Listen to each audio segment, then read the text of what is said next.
Hello everyone, educare YouTube চ্যানেলে তোমাদের স্বাগত জানাই। আমাদের আজকের আলোচনার বিষয় হলো দশম শ্রেণীর ফার্স্ট ইউনিট টেস্ট বাংলার সাহিত্য সঞ্চয়ন বই থেকে যে পাঠগুলি তোমাদের পরীক্ষা হবে সেই সমস্ত পাঠগুলির ইম্পর্টেন্ট এমসিকিউ এবং এসিকিউ প্রশ্ন হিসাবে আসতে পারে এরকম প্রশ্নগুলি আলোচনা। এই প্রশ্নগুলি তাই দশম শ্রেণীর ছাত্রছাত্রীদের জন্য কিন্তু ভীষণ গুরুত্বপূর্ণ। এই প্রশ্নগুলি তো অবশ্যই তোমরা করবে, তবে আমি প্রথমে একটি কথা তোমাদের বলে রাখি, এটি কিন্তু এমসিকিউ এবং এসিকিউ প্রশ্নের কোনো সাজেশন নয়। শুধুমাত্র এমসিকিউ এবং এসিকিউ প্রশ্ন হিসাবে যে টাইপের তোমাদের প্রশ্ন আসতে পারে, অর্থাৎ যে টাইপের প্রশ্নগুলি তোমরা অতি অবশ্যই দেখে রাখবে, সেগুলি নিয়ে আলোচনা করব। এই মুহূর্তে তোমাদের কিন্তু কোনো সাজেশন করে এমসিকিউ এবং এসিকিউ প্রশ্ন করলে হবে না, তার কারণ তোমাদের টার্গেট হচ্ছে মাধ্যমিক পরীক্ষা। আর মাধ্যমিকে ভালো নাম্বার পেতে গেলে কিন্তু এখন থেকেই কোনো সাজেশন করে পড়া উচিত নয়। মাধ্যমিকে সারা বছর ধরে তোমরা কিভাবে পড়াশোনা করবে, কোন সময় কোন বিষয়টি পড়বে, সেই সংক্রান্ত একটি ভিডিও আমি অলরেডি তৈরি করে দিয়েছি। সেই ভিডিওর লিঙ্ক আমি ডেসক্রিপশন বক্সে দিয়ে দিচ্ছি, তোমরা এই ভিডিও শেষে গিয়ে অবশ্যই সেই ভিডিওটিও দেখে নিও। এই ভিডিওর মাধ্যমে বাংলার সাহিত্য সঞ্চয়ন বইয়ের বিভিন্ন পাঠগুলির এমসিকিউ এবং এসিকিউ প্রশ্ন হিসাবে ইম্পর্টেন্ট প্রশ্নগুলি তোমরা দেখে নাও এবং এই প্রশ্নগুলির পাশাপাশি এই টাইপের প্রশ্নগুলি তোমরা অতি অবশ্যই কিন্তু প্রস্তুত করে নিও। তো চলো শুরু করা যাক আজকের ভিডিওটি। দশম শ্রেণীর বাংলা ফার্স্ট ইউনিট টেস্ট প্রতিটি পাঠের গুরুত্বপূর্ণ অতি সংক্ষিপ্ত প্রশ্ন উত্তর আলোচনা, অর্থাৎ ইম্পর্টেন্ট এমসিকিউ এবং এসিকিউ প্রশ্নগুলি আলোচনা। বাংলার প্রথম যে পাঠটি তোমাদের পরীক্ষা হবে সেটি হলো আশাপূর্ণা দেবীর জ্ঞানচক্ষু গল্প। জ্ঞানচক্ষু গল্পের ইম্পর্টেন্ট শর্ট প্রশ্নগুলি তোমরা দেখে নাও। প্রথম প্রশ্ন, তপনের মেসোমশাই কোন পত্রিকায় তপনের লেখা ছাপানোর কথা বলেছিলেন? এটির উত্তর সন্ধ্যা তারা পত্রিকা। ভিডিওটি যাতে বড় না হয় তাই আমি অত্যন্ত শর্টে উত্তরগুলি লিখেছি, তোমরা কিন্তু পরীক্ষায় অতি অবশ্যই পূর্ণ বাক্যে উত্তর লিখবে। 2 নম্বর প্রশ্ন, কখন তপনের চোখ মার্বেল হয়ে গেল? এটির উত্তর তপন যখন শুনল তার নতুন মেসোমশাই একজন লেখক, তখন তার চোখ মার্বেল হয়ে গেল। 3 নম্বর, তপনের লেখা গল্পটি পড়ে ছোট মাসি কি বলেছিল? তপনের লেখা গল্প পড়ে ছোট মাসি বেশ লিখেছিস তো বলে বাহবা জানিয়ে প্রশংসা করলেও লেখাটি কোনো জায়গা থেকে টুকলিপাই করা কিনা তা জানতে চেয়েছিল। এর পরের প্রশ্ন 4 নাম্বার, তপনের পুরো নাম কি ছিল? তপনের পুরো নাম ছিল শ্রী তপন কুমার রায়। এরপর 5 নাম্বার, পৃথিবীতে এমন অলৌকিক ঘটনাও ঘটে, অলৌকিক ঘটনাটি কি ছিল? তপনের লেখা গল্প সন্ধ্যাতারা পত্রিকায় ছাপা হয়েছে আর সেই লেখা হাজার হাজার ছেলের হাতে ঘুরবে, এই ঘটনাটিকেই অলৌকিক বলা হয়েছে। এর পরের প্রশ্ন, এমন সময় ঘটলো সেই ঘটনা, কোন ঘটনার কথা বলা হয়েছে? ছোট মাসি আর মেসোমশাইয়ের সন্ধ্যাতারা পত্রিকা নিয়ে তপনদের বাড়িতে আসার কথাই বলা হয়েছে। যে টাইপের প্রশ্নগুলি তোমাদের দেখাচ্ছি অবশ্যই কিন্তু এই টাইপের প্রশ্নগুলি তোমরা তৈরি করে নিও। 7 নম্বর প্রশ্ন, তপনের লেখা গল্পটির নাম কি? তপনের লেখা গল্পটির নাম ছিল প্রথম দিন। 8 নাম্বার, ক্রমশ ও কথাটাও ছড়িয়ে পড়ে, কোন কথাটা? তপনের গল্প কাঁচা লেখা হওয়ায় তাতে একটু আধটু কারেকশন করতে হয়েছে। তপনের মেসোমশাইয়ের এই কথাটা সারা বাড়িতে ছড়িয়ে পড়েছিল।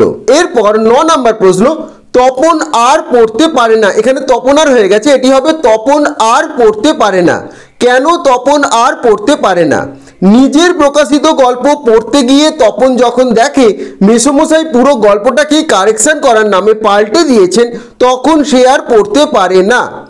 এরপর 10 নম্বর প্রশ্ন, শুধু এই দুঃখের মুহূর্তে গভীরভাবে সংকল্প করে তপন। তপনের সংকল্প কি ছিল? তপনের সংকল্প ছিল যে কখনো লেখা ছাপাতে যদি হয় তখন সে নিজে গিয়ে তা পত্রিকায় জমা দেবে, কখনো কারণ মারফত সে আর যাবে না। এরপর 11 নম্বর প্রশ্ন, গল্প ছাপা হলে যে ভয়ঙ্কর আহ্লাদরা হবার কথা ছিল সেই আহ্লাদ খুঁজে পায় না। উদ্দিষ্ট ব্যক্তির আহ্লাদিত হতে না পারার কারণ কি? তপনের প্রথম গল্প সন্ধ্যাতারা পত্রিকায় ছাপা হলে তার মেসোমশাইয়ের কৃতিত্বই বড় হয়ে ওঠে, তাই তপন আহ্লাদিত হতে পারে না। এই প্রশ্নগুলি তোমাদের প্রথম যে জ্ঞানচক্ষু গল্পটি রয়েছে, জ্ঞানচক্ষু গল্পটির ইম্পর্টেন্ট প্রশ্ন। এই টাইপের প্রশ্নগুলি কিন্তু অবশ্যই তোমরা প্রস্তুত করে নিও। জ্ঞানচক্ষুর পরে তোমাদের যে পাঠটি ফার্স্ট ইউনিট টেস্টে পরীক্ষা হবে সেটি হলো পাবলো নেরুদার অসখী একজন কবিতা। এই অসখী একজন কবিতার ইম্পর্টেন্ট প্রশ্নগুলি তোমরা দেখে নাও। প্রথম প্রশ্ন, বৃষ্টিতে ধুয়ে দিল। বৃষ্টিতে কি ধুয়ে দিল? বৃষ্টিতে কথকের পায়ের দাগ ধুইয়ে দিল। এর পরের প্রশ্ন 2 নাম্বার, অসুখী একজন কবিতাটি কে বাংলায় তর্জমা করেছেন? অসুখী একজন কবিতাটি কবি নবারুণ ভট্টাচার্য বাংলায় তর্জমা করেছেন। 3 নম্বর প্রশ্ন, অপেক্ষায় দাঁড় করিয়ে রেখে দরজায় কে কাকে দাঁড় করিয়ে রেখেছেন? কবি পাবলো নেরুদা রচিত অসুখী একজন কবিতায় কথক তার প্রেমিকাকে অপেক্ষায় দাঁড় করিয়ে রেখেছিলেন। এরপরে 4 নম্বর প্রশ্ন, সে জানতো না কার কি না জানার কথা বলা হয়েছে? কবি যে তার প্রেমিকার কাছে আর কখনো ফিরে আসবেন না এই বিষয়টি প্রেমিকার না জানার কথা বলা হয়েছে। তোমরা কিন্তু প্রতিটি প্রশ্ন খুব ভালো করে তৈরি করে নিও। পরের প্রশ্ন 5 নাম্বার, ঘাস জন্মালো রাস্তায় ব্যঞ্জনাটি কিসের? এটির উত্তর, অসুখী একজন কবিতায় রাস্তায় ঘাস জন্মানোর কথা বলার মধ্যে দিয়ে বলা হয়েছে যে পথে রেখে যাওয়া কবির পায়ের ছাপ চিরতরে হারিয়ে যাওয়া, অর্থাৎ সকলের মন থেকে কবির স্মৃতি নষ্টের ইঙ্গিত দেওয়া হয়েছে। পরের প্রশ্ন 6 নাম্বার, নেমে এলো তার মাথার উপর কি নেমে এলো?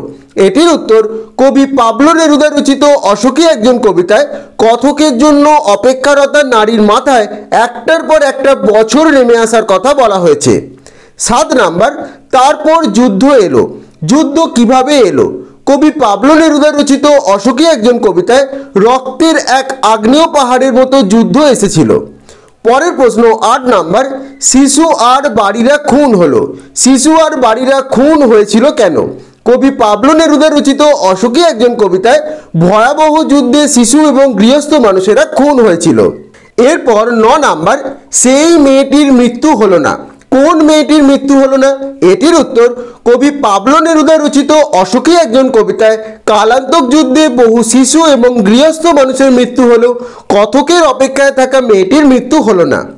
পরের প্রশ্ন 10 নাম্বার, যুদ্ধের ফলে শান্ত হলুদ দেবতাদের কি পরিণতি হয়েছিল? এটির উত্তর, অসুখী একজন কবিতায় হাজার বছর ধরে ধ্যানমগ্ন স্বপ্নে বিভোর পাথুরে দেবতারা যুদ্ধের আঘাতে মন্দির থেকে টুকরো টুকরো হয়ে উল্টে পড়লেন, তারা আর মানুষকে স্বপ্ন দেখাতে পারলেন না। এরপর 11 নাম্বার, সেই মিষ্টি বাড়িটিকে বক্তা মিষ্টি বলেছেন কেন? বাড়িটি কবির কাছে মিষ্টি কারণ তার সাথে যুক্ত আছে কবির অনেক প্রিয় স্মৃতি। 12 নাম্বার, যেখানে শহর ছিল সেখানে যুদ্ধের পরে কি অবস্থা হয়েছিল?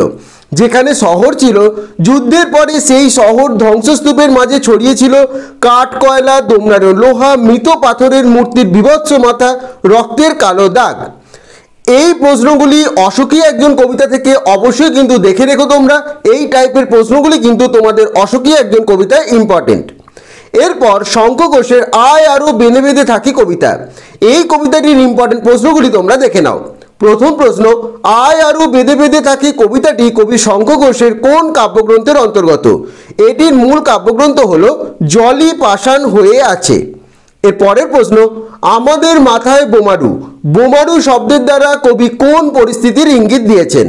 বোমারু কথাটির দ্বারা কবি যুদ্ধকালীন পরিস্থিতির ইঙ্গিত দিয়েছেন। 3 নাম্বার প্রশ্ন, পায়ে পায়ে হিমানির বাঁধ বলতে কবি কি বুঝিয়েছেন? হিংসার উন্মত্ততা সাধারণ মানুষের বেঁচে থাকাকে দুঃসহ করে তুলেছে।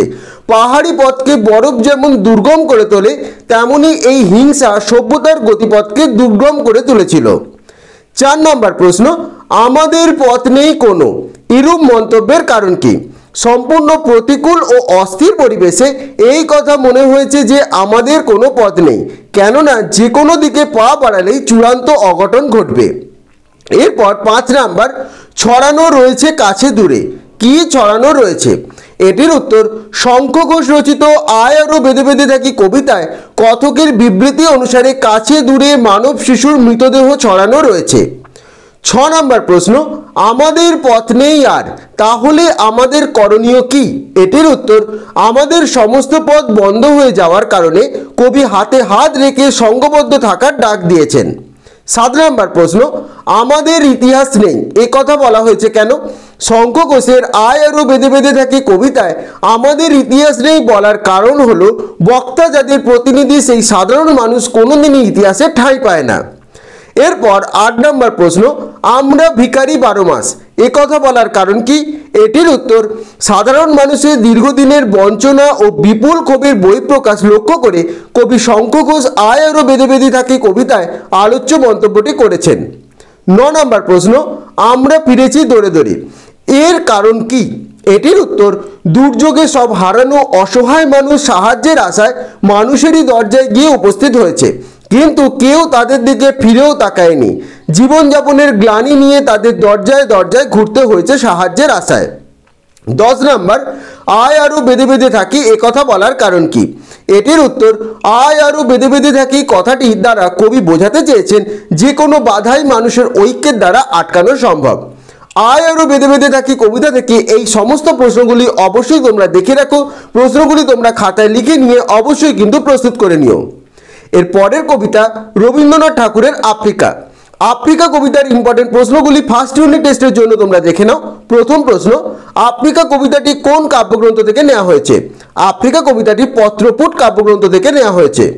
2 নম্বর প্রশ্ন, ছিনিয়ে নিয়ে গেল তোমাকে আফ্রিকা, কে আফ্রিকাকে কোথা থেকে ছিনিয়ে নিয়ে গেল? এটির উত্তর, আলোচ্য অংশে বলা হয়েছে উত্তাল সমুদ্রের বাহু যেন প্রাচী ধরিত্রী, অর্থাৎ পৃথিবীর পূর্ব দিকের দেশগুলি থেকে আফ্রিকাকে ছিনিয়ে নিয়ে গেল। পরের প্রশ্ন 3 নাম্বার, কৃপণ আলোর অন্তঃপুরে, আলো কৃপণ কেন? এটির উত্তর, আফ্রিকার নিরক্ষীয় অঞ্চলে রয়েছে চিরহরিৎ বৃক্ষের ঘন অরণ্যভূমি, সূর্যের আলো এই অরণ্যভূমিতে প্রায় ঢোকেই না, তাই এখানের আলোকে কৃপণ বলা হয়েছে। 4 নম্বর প্রশ্ন, বিদ্রূপ করেছিল ভীষণকে, কিভাবে বিদ্রূপ করেছিল? রবীন্দ্রনাথ ঠাকুর রচিত আফ্রিকা কবিতায় আলোচ্য অংশে নবগঠিত আফ্রিকা মহাদেশ নিজের প্রতিকূলতার ছদ্মবেশে প্রাকৃতিক ভয়ঙ্করতা এবং ভীষণতাকে বিদ্রূপ করেছিল। আরেকটি কথা তোমাদের বলে রাখি, যে লাইনগুলি থেকে প্রশ্ন দিয়েছি এই লাইনগুলি অবশ্যই কিন্তু বইতে তোমরা দাগ দিয়ে রেখো। 3 নম্বর এবং 5 নম্বর প্রশ্ন হিসাবেও কিন্তু এই লাইনগুলি তোমাদের কাছে ভীষণ ইম্পর্টেন্ট। 5 নম্বর প্রশ্ন, অপরিচিত ছিল তোমার মানবরূপ, তার মানবরূপ কিভাবে অপরিচিত ছিল? কবি রবীন্দ্রনাথ ঠাকুর রচিত আফ্রিকা কবিতায় মানবরূপ অপরিচিত ছিল উপেক্ষার অবিল দৃষ্টিতে। 6 নাম্বার, এলো ওরা লোহার হাতকড়ি নিয়ে, কাদের কথা বলা হয়েছে? রবীন্দ্রনাথ ঠাকুর রচিত আফ্রিকা কবিতায় আলোচ্য অংশে উন্নত ইউরোপীয় রাষ্ট্রশক্তিগুলি যারা আফ্রিকাকে আক্রমণ করেছিল তাদের কথা বলা হয়েছে। 7 নাম্বার, এলো মানুষ ধরার দল, এখানে মানুষ ধরার দল বলতে কাদের বলা হয়েছে? উন্নত ইউরোপীয় সাম্রাজ্যবাদী দেশগুলো যারা আফ্রিকাকে কৃতদাস সরবরাহের কেন্দ্রে পরিণত করেছিল এখানে তাদের মানুষ ধরার দল বলা হয়েছে। 8 নাম্বার, হায় ছায়াবৃতা, কাকে কেন ছায়াবৃতা বলা হয়েছে? আদিম ঘন অরণ্যে ঢাকা আফ্রিকার সূর্যরশ্মি ঢুকতে না পারায় আফ্রিকাকে ছায়াবৃতা বলা হয়েছে। 9 নাম্বার, চিরচিহ্ন দিয়ে গেল তোমার অপমানিত ইতিহাসে, কারা চিরচিহ্ন দিয়ে গেল? তথাকথিত সভ্য এবং সাম্রাজ্যবাদী ইউরোপীয় রাষ্ট্রশক্তিগুলি চিরচিহ্ন দিয়ে গেল। 10 নম্বর প্রশ্ন, সমুদ্র পাড়ে সেই মুহূর্তে, সমুদ্র পাড়ে তখন কি ঘটছিল? আফ্রিকা যখন অত্যাচারিত, লাঞ্ছিত, অপমানিত তখন সমুদ্র পাড়ে সাম্রাজ্যবাদী দেশগুলির পাড়ায় পাড়ায় মন্দিরে পুজোর ঘণ্টা বাজছিল, শিশুরা মায়ের কোলে খেলা করছিল, কবিরা সুন্দরের আরাধনা করছিলেন। 11 নম্বর প্রশ্ন, কবির সঙ্গীতে বেজে উঠেছিল, কবির সঙ্গীতে কি বেজে উঠেছিল? রবীন্দ্রনাথ ঠাকুর রচিত আফ্রিকা কবিতায় আলোচ্য অংশে কবির সঙ্গীতে বেজে উঠেছিল সুন্দরের আরাধনা। 12 নাম্বার, এসো যুগান্তরের কবি, এ কবির ভূমিকাটি কি হবে? রবীন্দ্রনাথ ঠাকুর রচিত আফ্রিকা কবিতায় যুগান্তরের কবিকে আসন্ন সন্ধ্যার শেষে অপমানিত আফ্রিকার পাশে দাঁড়ানোর ডাক দেয়া হয়েছে। এই 12টি প্রশ্ন আফ্রিকা থেকে শর্ট প্রশ্ন হিসাবে অবশ্যই করে রেখো, তবে এই টাইপের প্রশ্নগুলি অবশ্যই তোমরা দেখে রাখবে, এগুলি কিন্তু ভীষণ ইম্পর্টেন্ট। এরপরে যে তোমাদের পাঠটি পরীক্ষা হবে সেটি হলো শ্রীপান্ত রচিত হারিয়ে যাওয়া কালিকলম প্রবন্ধ। এই প্রবন্ধের ইম্পর্টেন্ট প্রশ্নগুলি তোমরা দেখে নাও, এটি কিন্তু ভীষণ গুরুত্বপূর্ণ। ভালো করে যাদের এখনো এই প্রবন্ধটি রিডিং করা হয়নি একবার অন্তত পড়ে রেখো, অথবা আমার চ্যানেলে এই প্রবন্ধের একটি ভিডিও রয়েছে সেটিও কিন্তু দেখে নিও, তাহলেই কিন্তু তোমাদের সমস্ত প্রবন্ধটা প্রস্তুত হয়ে যাবে। 1 নম্বর প্রশ্ন, শ্রীপান্ত কোন সাহিত্যিকের ছদ্মনাম? শ্রীপান্ত লেখক নিখিল সরকারের ছদ্মনাম। 2 নম্বর প্রশ্ন, লেখে 3 জন, এই 3 জন বলতে কাদের কথা বোঝানো হয়েছে? শ্রীপান্ত রচিত হারিয়ে যাওয়া কালিকলম রচনায় ব্যবহৃত এই উদ্ধৃত অংশে 3 জন বলতে কালি, কলম এবং মনকে বোঝানো হয়েছে। 3 নম্বর প্রশ্ন, বাংলায় একটা কথা চালু ছিল, কোন কথা চালু ছিল? বাংলায় চালু কথাটি ছিল কালি নেই কলম নেই বলে আমি মুন্সি। 4 নাম্বার, প্রাচীন সুমেরীয়রা কিভাবে কলম বানাতো? প্রাচীন সুমেরীয়রা নীল নদের তীর থেকে নলকাঁকড়া ভেঙে নিয়ে এসে সেটাকে ভোঁতা করে তুলি বানিয়ে লিখত। 5 নাম্বার, স্টাইলাস কি? এটির উত্তর, ব্রোঞ্জের সরু কাঠি বা শলাকার পোশাকি নাম হলো স্টাইলাস। প্রাচীন রোমে কলম হিসাবে ব্রোঞ্জের শলাকা ব্যবহার করা হতো। 6 নাম্বার, লেখক শ্রীপান্ত ছোটবেলায় কিসে হোম টাস্ক করতেন? লেখক শ্রীপান্ত ছোটবেলায় কলা পাতাকে কাগজের মাপে কেটে নিয়ে সেখানে হোম টাস্ক করতেন। 7 নাম্বার প্রশ্ন, আমরা ফেরার পথে কোনো পুকুরে তা ফেলে দিয়ে আসতাম। বক্তা কেন তা পুকুরে ফেলে দিয়ে আসতেন? লেখকরা শৈশবকালে কলা পাতায় হোম টাস্ক করতেন। প্রচলিত ধারণা অনুযায়ী সেগুলো গরুতে খেয়ে নিলে অমঙ্গল হবে, তাই সেগুলি তারা পুকুরে ফেলে দিয়ে আসতো। এরপর 8 নাম্বার প্রশ্ন, কুইল এখন কোথায় দেখতে পাওয়া যায়? পালকের কলম বা কুইল বর্তমানে দেখার জন্য পুরনো দিনের তৈলচিত্র বা ফটোগ্রাফের ওপর নির্ভর করতে হবে। 9 নাম্বার প্রশ্ন, দার্শনিক তাকেই বলে। দার্শনিক কাকে বলা হয়? হারিয়ে যাওয়া কালিকলম রচনায় লেখকের মতে যিনি কানে কলম গুঁজে দুনিয়া খোঁজেন তাকেই দার্শনিক বলা হয়। এইভাবে কিন্তু 2D পয়েন্ট উত্তর তোমাদের লিখতে হবে, বেশি বাড়িয়ে লিখলে কিন্তু হবে না, কারণ শব্দসীমা কিন্তু নির্দিষ্ট। 10 নম্বর প্রশ্ন, কলম তাদের কাছে আজ অস্পৃশ্য। কাদের কাছে? হারিয়ে যাওয়া কালিকলম রচনায় লেখক বলেছেন কলম সস্তা হয়ে যাওয়ার ফলে হাত সাফাইয়ের কাজে নিযুক্ত পকেটমারদের কাছে কলম অস্পৃশ্য হয়ে যায়। এরপর 11 নম্বর প্রশ্ন, জন্ম নিল ফাউন্টেন পেন। ফাউন্টেন পেনের জন্ম বৃত্তান্ত উল্লেখ করো। লুইস এডসন ওয়াটারম্যানের হাত ধরে ফাউন্টেন পেনের জন্ম হয়েছে। আদিতে এর নাম ছিল রিজার্ভার পেন। এরপর 12 নাম্বার, দুজন সাহিত্যিকের নাম করো যাদের নেশা ছিল ফাউন্টেন পেন সংগ্রহ করা। একজন হলেন শরৎচন্দ্র চট্টোপাধ্যায়, অপরজন শৈলজানন্দ মুখোপাধ্যায়। পরের প্রশ্ন 13 নাম্বার, দোকানদার লেখককে কলম বিক্রি করার আগে কি দেখিয়েছিলেন? লেখক কলম দেখতে চাইলে দোকানদার কলম বিক্রির আগে জাদু দেখিয়েছিলেন। দোকানদার কলমের মুখ থেকে খাপটা সরিয়ে সেটি ছুঁড়ে দিয়েছিলেন টেবিলের পাশে দাঁড় করানো একটা কাঠের বোর্ডের ওপর, কিন্তু তা সত্ত্বেও কলমের নিবটি অক্ষত ছিল। পরের প্রশ্ন 14 নাম্বার, সোনার দোয়াত কলম যে সত্যিই হতো সেটা লেখক কিভাবে জেনেছিলেন? হারিয়ে যাওয়া কালিকলম রচনা থেকে জানা যায় সোনার দোয়াত কলম যে সত্যিই হতো তার লেখক জেনেছিলেন শুভ ঠাকুরের দোয়াতের সংগ্রহ থেকে। 15 নাম্বার, আশ্চর্য সবই আজ বিলুপ্তির পথে। কি আজ বিলুপ্তির পথে? ফাউন্টেন পেন থেকে বল পয়েন্ট পেন সবই আজ বিলুপ্তির পথে। কম্পিউটার যুগে কলমের ব্যবহার কমতে থাকায় লেখক এই কথা বলেছেন। 16 নাম্বার, ক্যালিগ্রাফিস্ট বা লিপিকুশলী কাদের বলা হয়? পারদর্শী লিপিকর বা ক্যালিগ্রাফিস্টদের বলা হয় লিপিকুশলী। এনারা মুঘল দরবারে ভীষণ খ্যাতির ছিল এই সমস্ত লিপিকুশলী বা ক্যালিগ্রাফিস্টদের। 17 নাম্বার, কলমকে কিসের চেয়েও শক্তিধর বলা হয়? কলমকে তলোয়ারের চেয়েও শক্তিধর বলা হয়। 18 নাম্বার, আধুনিক যুগে নিবিড় কলম ব্যবহার করতেন কোন বিখ্যাত বাঙালি লেখক? তার নাম হলো সত্যজিৎ রায়। 19 নাম্বার, সেই আঘাতের পরিণতি নাকি মৃত্যু? কোন আঘাতের পরিণতিতে কার মৃত্যুর কথা বলা হয়েছে? বিখ্যাত লেখক ত্রৈলোক্যনাথ মুখোপাধ্যায় মারা গিয়েছিলেন নিজের হাতের কলম হঠাৎ অসাবধানবশত বুকে ফুটে গিয়ে। এখানে কলমের সেই আঘাতের পরিণতিতেই ত্রৈলোক্যনাথের মৃত্যুর কথা বলা হয়েছে।